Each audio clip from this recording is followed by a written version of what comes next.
कल हम लोगों ने 3 प्रोसेसेस स्टडी किए थे कि लेज़र एक्शन को अचीव करने के लिए 3 मेन प्रोसेसेस इन्वॉल्व होती हैं, इंड्यूस्ड एब्जॉर्प्शन, स्पॉन्टेनियस एमिशन और तीसरा जो बहुत ही इम्पॉर्टेंट है जिसको core of the laser action कहा जाता है, स्टिमुलेटेड एमिशन, जिसका 1917 में आइंस्टाइन ने प्रेडिक्शन की थी। तो आज फर्स्ट 2 प्रोसेस के वेरियस फीचर्स और थर्ड प्रोसेस स्टिमुलेटेड एमिशन को हम स्टडी करेंगे। तो जो कल का लेक्चर था उसकी जो इक्वेशंस है वो मैंने लिखी हैं, उसको लेके आगे चलेंगे क्योंकि वो यूज़ होंगी। तो इंड्यूस्ड एब्जॉर्प्शन में जैसे कि मैंने कहा कि हमारे पास एक 2 एनर्जी लेवल्स हैं, E1 और E2। एक पर्टिकुलर एटम है A जिसके 2 एनर्जी लेवल है, E1 और E2। E1 की पॉपुलेशन है N1 और E2 की पॉपुलेशन है N2। Under normal circumstances atoms जो हैं वो ग्राउंड स्टेट में होते हैं, जो कि उसकी स्टेबल स्टेट है। अगर हम किसी ग्राउंड स्टेट एटम्स पे पार्टिकुलर एनर्जी का फोटॉन फॉल करें और वो एनर्जी 1 और 2 स्टेट के एनर्जी डिफरेंस के बराबर है, तो इलेक्ट्रॉन, ग्राउंड स्टेट का इलेक्ट्रॉन इस एनर्जी को क्या करेगा, एब्जॉर्ब करेगा और एक्साइटेड स्टेट में जाएगा। जैसे कि ये फिगर है कि ये ग्राउंड स्टेट के इलेक्ट्रॉन है, पर्टिकुलर एनर्जी हमने फॉल की आउटसाइड सोर्स से, इलेक्ट्रॉन ने एब्जॉर्ब किया और एक्साइटेड स्टेट में पहुंच गए। तो इसको मैंने लिखा था किस तरह कि स्टेज 1 क्या है, एटम ए ने क्या किया, h न्यू फोटॉन एब्जॉर्ब किया और उसकी नेक्स्ट स्टेज क्या होगी, a star represented excited state of the atom. Stage 2 में क्या होगा कि यही एक्साइटेड एटम जो है ये डिके होगा वापस अपनी ओरिजिनल ग्राउंड स्टेट में और एज ए रिजल्ट हमें क्या देगा, वही फोटॉन जो इसने एब्जॉर्ब किया था इन the form of electromagnetic radiation, ये एमिट करेगा और दोबारा आपको ग्राउंड स्टेट एटम ए मिल जाएगा। ये डिस्कशन ऑलरेडी हम कर चुके हैं। इसमें 2 इक्वेशंस यूज़ हुई थी। मैंने कहा था कि रेट ऑफ एब्जॉर्प्शन जो है वो इक्वल है -dN1/dt, कि लोअर लेवल पे जो एब्जॉर्प्शन हो रही है एटम्स की तादाद ग्राउंड स्टेट में क्या हो रही है, कम हो रही है, नेगेटिव साइन। लेकिन पॉपुलेशन ऑफ N2 क्या होता जा रहा है, इंक्रीज, तो this should be equal to dN2/dt। तो अपर लेवल की पॉपुलेशन बढ़ रही है और लोअर लेवल की पॉपुलेशन कम हो रही है एब्जॉर्प्शन में। फिर नंबर ऑफ एब्जॉर्प्शन ट्रांजिशन जो है वो 2 फैक्टर पर डिपेंड करती थी, पॉपुलेशन N1 में पॉपुलेशन और एनर्जी डेंसिटी मीन के सैंपल के ऊपर जो हम बाहर से आउटसाइड सोर्स से फोटॉन फॉल कर रहे हैं। तो इसमें V12 क्या थी, Einstein coefficient. Is it clear? ये ऑलरेडी कल की डिस्कशन है। स्पॉन्टेनियस एमिशन में हमने कहा था कि जब आइटम्स एक्साइटेड स्टेट से डिके होते हैं ग्राउंड स्टेट में, तो जो रेट ऑफ स्पॉन्टेनियस एमिशन है, अब ये इंड्यूस एब्जॉर्प्शन के अपोजिट है। इधर -dN1/dt था, तो जब स्पॉन्टेनियसली एटम्स डिके होंगे तो रेट ऑफ स्पॉन्टेनियस एमिशन क्या होगा, -dN2/dt। तो ये number of spontaneous transition 2 factor पर डिपेंड कर रही थी, पॉपुलेशन N2, अपर लेवल की पॉपुलेशन N2 और life time of excited state. तो ये भी कल डिस्कस हुआ।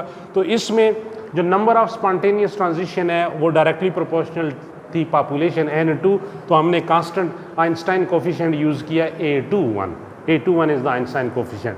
अब इसके वेरियस फीचर्स हैं। आज की लेक्चर यहाँ से स्टार्ट होता है, ये तो कल की रिव्यू बातें थी कि जो स्पॉन्टेनियसली एटम जब डिके होते हैं तो फर्स्ट फीचर ये है कि हम स्पॉन्टेनियस एमिशन के प्रोसेस को आउटसाइड सोर्स से कंट्रोल नहीं कर सकते हैं।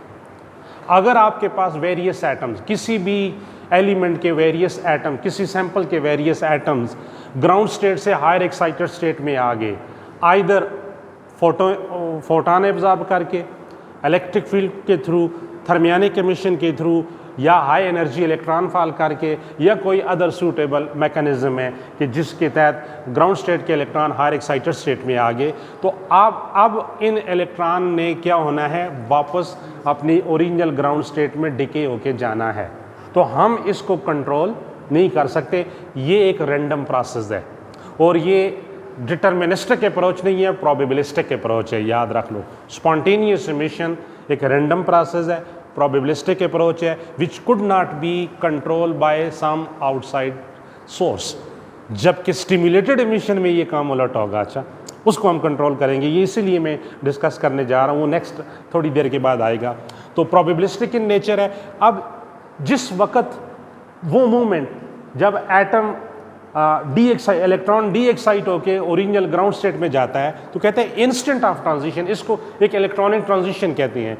हायर स्टेट E2 से E1 में इलेक्ट्रॉन का जाना, ये लेज़र में क्या कहलाएगा? Electronic transition. The instant of transition, direction of propagation, initial phase and plane of polarisation all are random. यानी ड्यूरिंग स्पॉन्टेनियस एमिशन, जब इलेक्ट्रॉन हायर लेवल से लोअर लेवल में डिके होता है, डी एक्साइट होता है, तो एज ए रिजल्ट जो फोटॉन एमिट होगा, जो लाइट एमिट करेगा in the form of electromagnetic radiation, कहते हैं कि उसकी डिफरेंट फेजेस होंगी, वो रैंडम डायरेक्शन में एमिट करेगा।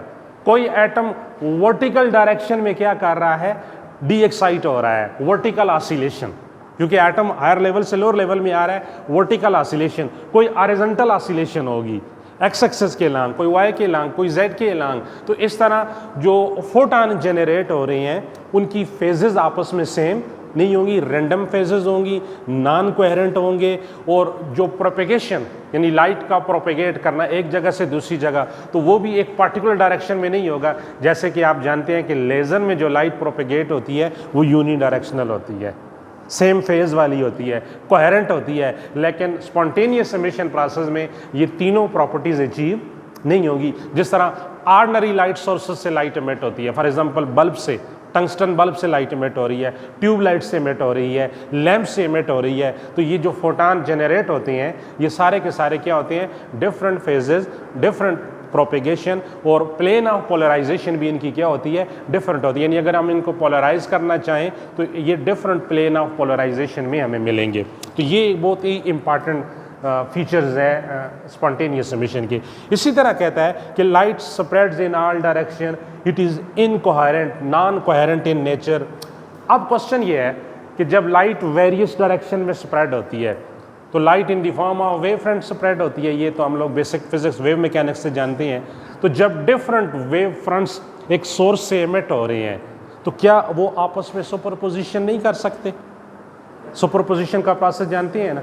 द सुपरपोजिशन ऑफ टू और more than two waves is called interference, and there is a particular condition in order to interfere of two waves. कि इंटरफेयरिंग के लिए कुछ पर्टिकुलर पोजिशन कंडीशंस हैं। क्या हैं?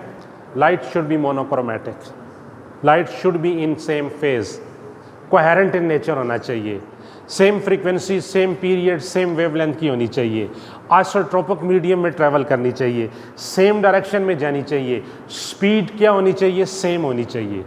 जब ये सारी प्रॉपर्टीज़ लाइट फुलफिल करती हैं, डिफरेंट वेव फ्रंट्स फुलफिल करती हैं, तो वो आपस में क्या करती हैं? ओवरलैपिंग करती हैं, और आफ्टर ओवरलैपिंग, आफ्टर सुपरपोजिशन एक रिजल्टेंट वेव मिलती है। और वो जो रिजल्टेंट वेव मिलती है ना, उसका एम्पलीट्यूड जो है वो इंडिविजुअल वेव्स के क्या होता है? इंक्रीज होता है। कंस्ट्रक्टिव इंटरफेरेंस में 2 टाइम हो जाता है और डिस्ट्रक्टिव इंटरफेरेंस में 0 हो जाता है, कैंसिल हो जाता है। तो वहाँ एक प्रिंसिपल यूज़ होता है, principle of linear superposition of the wave. लेकिन ये इंटरफेरेंस के लिए कंडीशन है। अब यहाँ वो कंडीशन फुलफिल नहीं हो रही हैं। कहाँ नहीं हो रही हैं? दिमाग में रखें इस पॉइंट को, ड्यूरिंग स्पॉन्टेनियस एमिशन प्रोसेस। वरना 2 ऑर्डिनरी बल्ब जो लाइट सोर्स हैं, इनको हम एक साथ ऑपरेट करते, इनसे जो फोटॉन एमिट होते उनसे इंटरफेरेंस ले सकते थे, लेकिन हम नहीं ले सकते हैं। तो यहाँ कहता है कि ये जो लाइट स्पॉन्टेनियस एमिशन प्रोसेस में एमिट होगी, जनरेट होगी और प्रोपेगेट करेगी, तो इसकी सुपरपोजिशन के चांसेस हैं, सुपरपोजिशन करेगी। लेकिन जब ये सुपरपोजिशन करेगी तो जो रिजल्टेंट वेव मिलेगी, रिजल्टेंट वेव की इंटेंसिटी क्या होगी? The net intensity is proportional to number of radiating atoms. अब बात को समझना है यहाँ पर। लेट्स सपोज एक एटम से फोटॉन एमिट हुआ, यही एक्साइटेड एटम से। जब इलेक्ट्रॉन E2 स्टेट से E1 में आता है, ये फोटॉन एमिट होता है, ठीक है। इसकी इंटेंसिटी है I। I is the intensity of light emitted from one atom. I is the intensity of light emitted from one atom. एक एटम ने जो लाइट एमिट की है। अब आपके पास बहुत से एटम एक्साइटेड स्टेट में है, N2 में है। जब वो सारे डी एक्साइट होकर नीचे आएंगे तो रिजल्टेंट इंटेंसिटी क्या हो जाएगी? Resultant intensity NI। I individual atom की अब n अगर 10 एटम्स हैं तो रिजल्टेंट इंटेंसिटी क्या हो जाएगी 10I। अगर एटम की तादाद 100 है तो रिजल्टेंट इंटेंसिटी 100I हो जाएगी। तो इस तरह ये मैंने इसका आपके सामने एक स्केच बनाया है कि ये डिफरेंट फेजेस में जब लाइट इमिट होती है स्पॉन्टेनियस एमिशन में, देखिए ये एक एटम से आउटपुट बीम है, ये फोटॉन इमिट करता है, ये वाला फोटॉन इमिट हुआ, इसका स्केच ये बन रहा है। अब सेकंड को देखें, ये पहले से थोड़ा डिफरेंट है, थर्ड वन पहले दोनों से डिफरेंट है, डिफरेंट फेजेस है ना, इसकी फ्रीक्वेंसी और इसका पीरियड और इसका propagation, plane of polarisation, phases और नॉन कोहेरेंट नेचर, ये तमाम की तमाम एक दूसरे से डिफरेंट है। फोर्थ वन टोटली डिफरेंट है।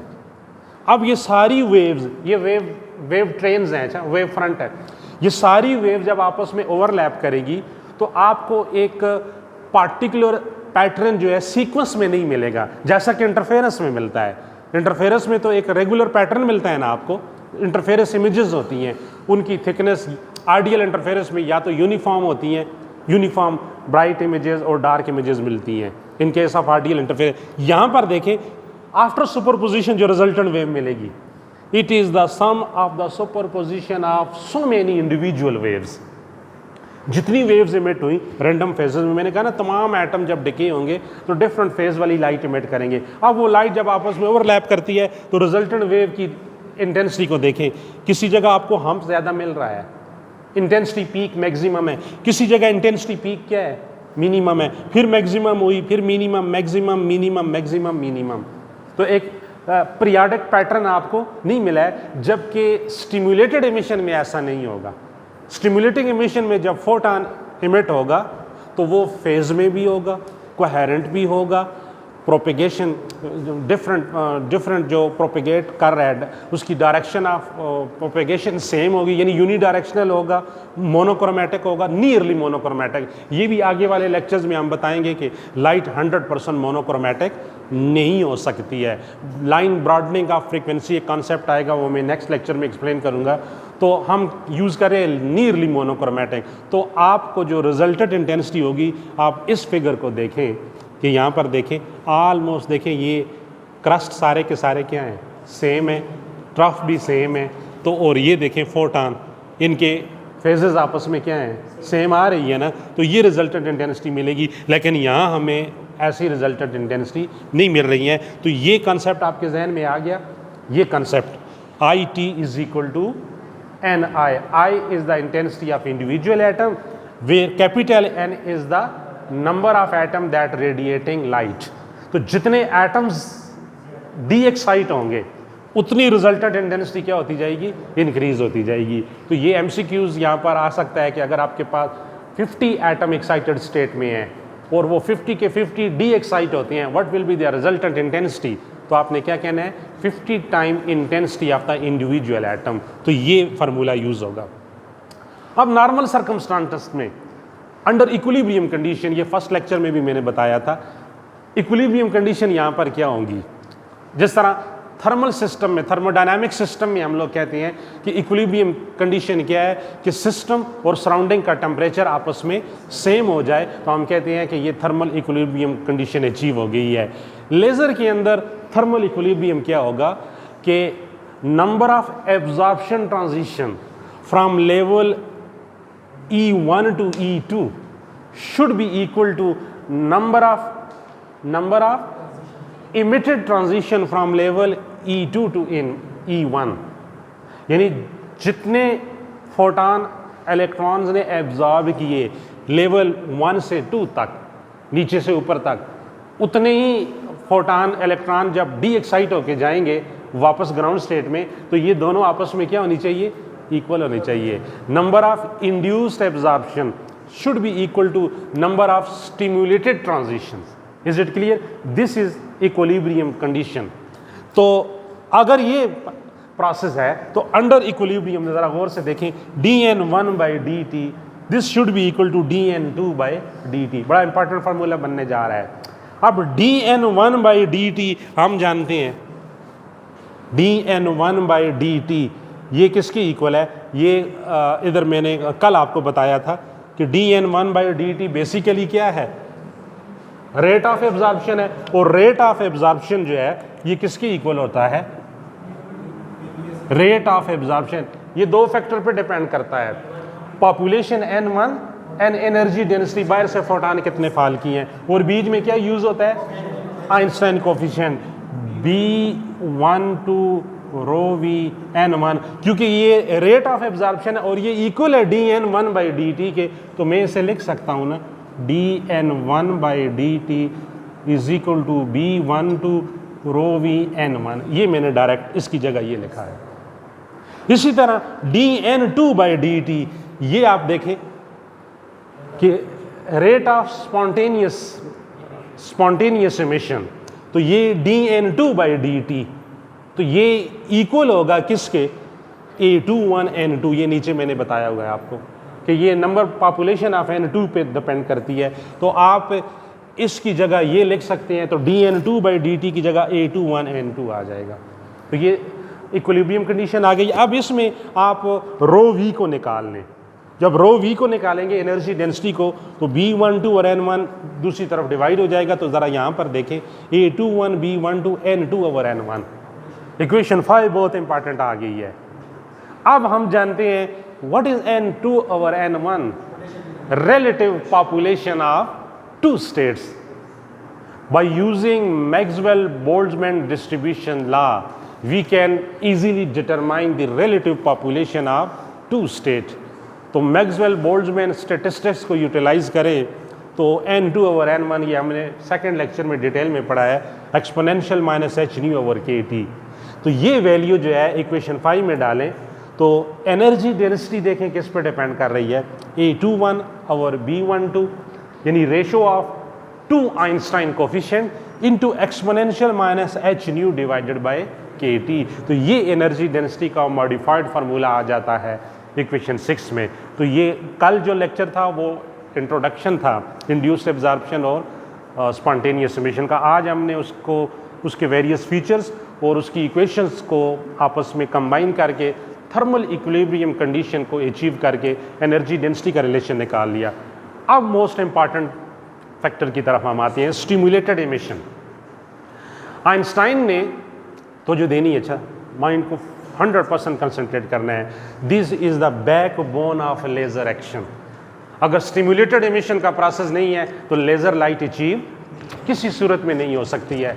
तो आइंस्टाइन 1917 में एक प्रेडिक्शन करता है। आइंस्टाइन कहता है कि जब आप किसी ग्राउंड स्टेट एटम पे इनपुट लाइट फॉल करती हैं, एक फोटॉन उसको एज ए इनपुट देती हैं, इलेक्ट्रॉन ऑफ दैट एटम उस फोटॉन को एब्जॉर्ब करता है और हर एक्साइटेड स्टेट में चला जाता है। यानी एब्जॉर्प्शन, इंड्यूस्ड एब्जॉर्प्शन के लिए आपको एक इनपुट फोटॉन चाहिए होता है। तो ऐसा भी पॉसिबल होगा कि एटम एक्साइटेड स्टेट में है, ऑलरेडी एक्साइटेड स्टेट में है, और हम उस पर इनपुट फोटॉन फॉल करें और उसको बाय फोर्स ग्राउंड स्टेट में ले जाएं। ऐसा मुमकिन हो सकता है। उसने प्रेडिक्शन दी और उसने ये भी कहा कि ये तमाम एटम्स की प्रॉपर्टीज नहीं होगी, ओनली सर्टन रिस्ट्रिक्टेड एटम्स, चंद एक एलिमेंट ऐसे होंगे कि जिनके एटम के अंदर ये प्रॉपर्टीज होगी कि अगर उनके एटम एक्साइटेड स्टेट में by any means, by any external source चले जाते हैं तो हम उनको बाय फोर्स क्या करेंगे, एक्सटर्नल सोर्स को यूज करके, इनपुट फोटॉन को यूज करके ग्राउंड स्टेट में डी एक्साइट करवा सकते हैं। This was the prediction made by Einstein in 1917। तो यहाँ ख्याल ये रखना है कि हमारे पास एटम ऑलरेडी एक्साइटेड स्टेट में होना चाहिए। तो ऑलरेडी एक्साइटेड एटम्स हैं, तो ज़रा इस फिगर को देखें। हम ज़रा वापस उस तरफ आते हैं कि जो इक्वेशन बनाई थी इंड्यूस्ड एब्जॉर्प्शन के लिए, हमने क्या कहा था, एटम ए के ऊपर आपने इनपुट फोटॉन फॉल किया एक्साइटेड स्टेट में, दिस इज स्टेज नंबर 1। अब stage 2, excited atom D excite होके ग्राउंड स्टेट में आता है तो हमें क्या देता है, फोटॉन देता है। अब स्टेज नंबर 3, स्टेज नंबर 3 बहुत ही इंटरेस्टेड है। ऑलरेडी हमारे पास N2 में एक्साइटेड एटम्स मौजूद हैं और एक कंडीशन फुलफिल होनी चाहिए स्टिमुलेटेड एमिशन के लिए कि N2 should be greater than N1।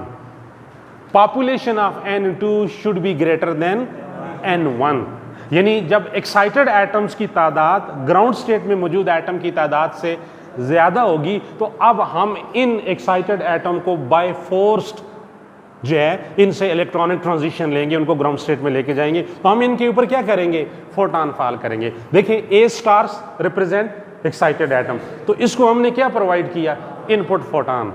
तो हमें क्या मिला, नॉर्मल एटम, स्टेबल एटम। लेकिन जब ये एटम डी एक्साइट होगा तो एक फोटॉन एमिट करेगा ना, एक इनपुट फोटॉन और एक उसकी डी एक्साइटेशन से मिलने वाला फोटॉन, तो टोटल फोटॉन कितने होंगे, 2h न्यू। तो लाइट इंटेंसिटी क्या होगी, डबल होगी, एम्पलीफाई भी होगी।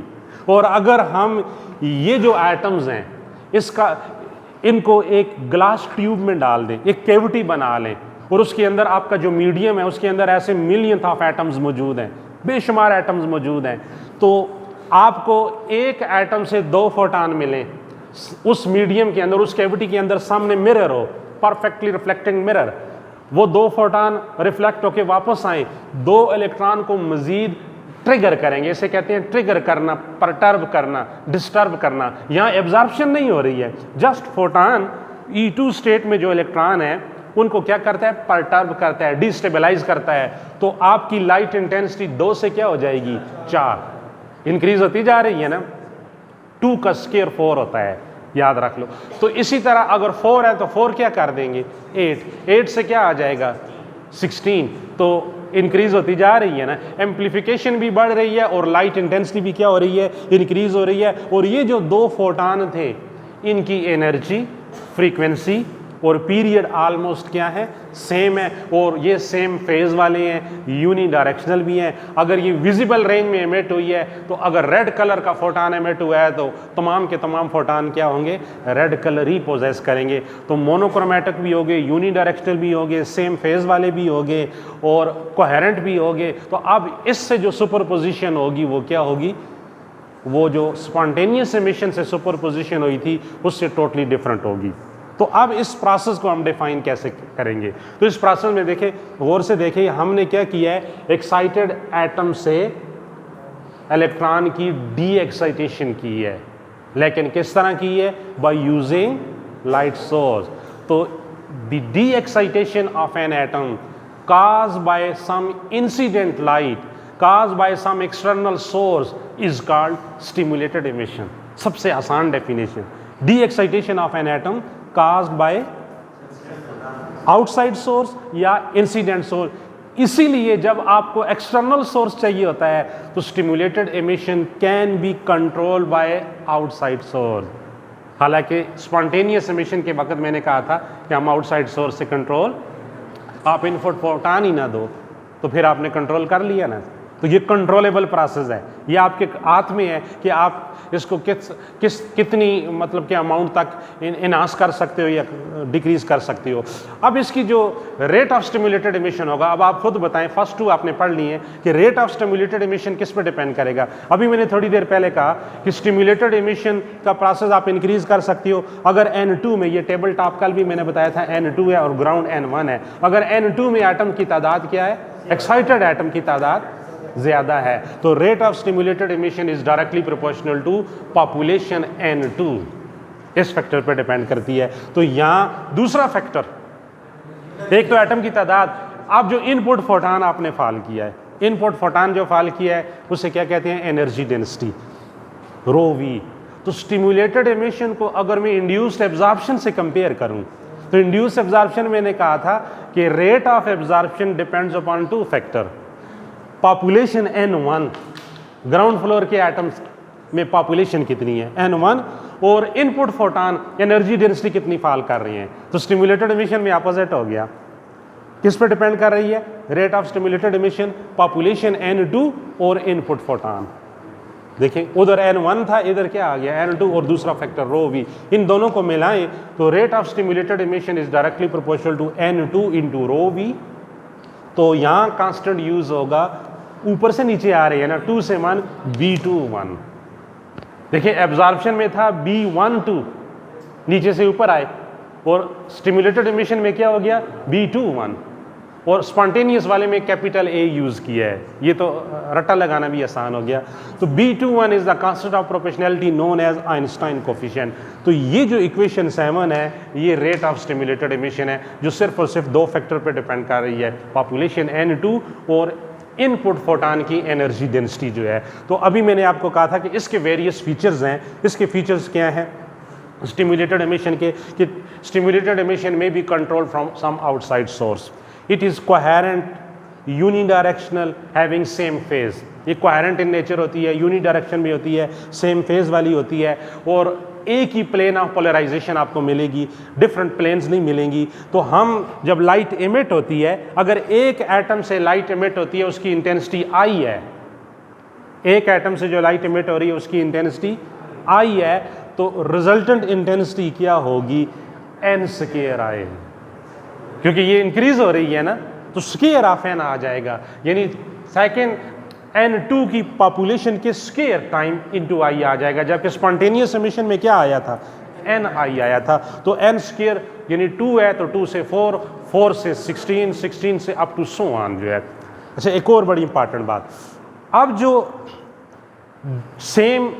सेम डायरेक्शन यानी unidirectional, same phase, coherent, nearly same frequency, same period और एक ही स्पीड से एमिट होने वाले फोटान जब स्टिमुलेटेड एमिशन में प्रोड्यूस्ड होंगे, नंबर ऑफ फोटान्स एमिट होंगे, तो उसकी अगर वेव फॉर्म लें तो उसकी वेव फॉर्म ऑलमोस्ट क्या होगी, सेम होगी। ये मैंने हाथ से बनाई है, तो आप ज़रा देखें, ये फर्स्ट फोटान है, ये 2 फोटान, ये 4 फोटान और ये आगे पूरी एक फौज है, तो ऑलमोस्ट सेम फेज वाले है ना। जब इनकी वेव फॉर्म, वेव फ्रंट आपस में सुपरपोजिशन करते हैं तो लाइट एम्प्लीफिकेशन हो रही है ना, लाइट एम्प्लीफाई हो रही है। तो यहाँ एक बहुत बड़ी इंपॉर्टेंट प्रॉपर्टी सामने आ गई कि लेज़र लाइट को क्या करता है, एम्प्लीफाई भी करता है। तो आफ्टर एम्प्लीफिकेशन और कंस्ट्रक्टिव इंटरफेरेंस के बाद इंटरफेरेंस भी हो रही है, आपको एक रिजल्टेंट वेव मिलेगी, ये रिजल्टेंट वेव है, ये आपका आउटपुट बीम है। इसीलिए लेज़र लाइट की एक प्रॉपर्टी है कि लेज़र को अगर very small period of time के लिए किसी मीडियम पे फोकस करते हैं तो वो उस मीडियम को वेपराइज कर सकता है, वेपर्स में कन्वर्ट कर सकता है। उसकी रिजल्टेंट इंटेंसिटी क्या होती है, मच मच मोर ग्रेटर होती है इंडिविजुअल वेव की इंटेंसिटी की। तो अब अगर लेज़र को हम डिफाइन करें ना इन तीनों प्रोसेस को पढ़ने के बाद कि लेज़र क्या है, अ unidirectional nearly monochromatic coherent beam of light obtained from stimulated emission is called laser.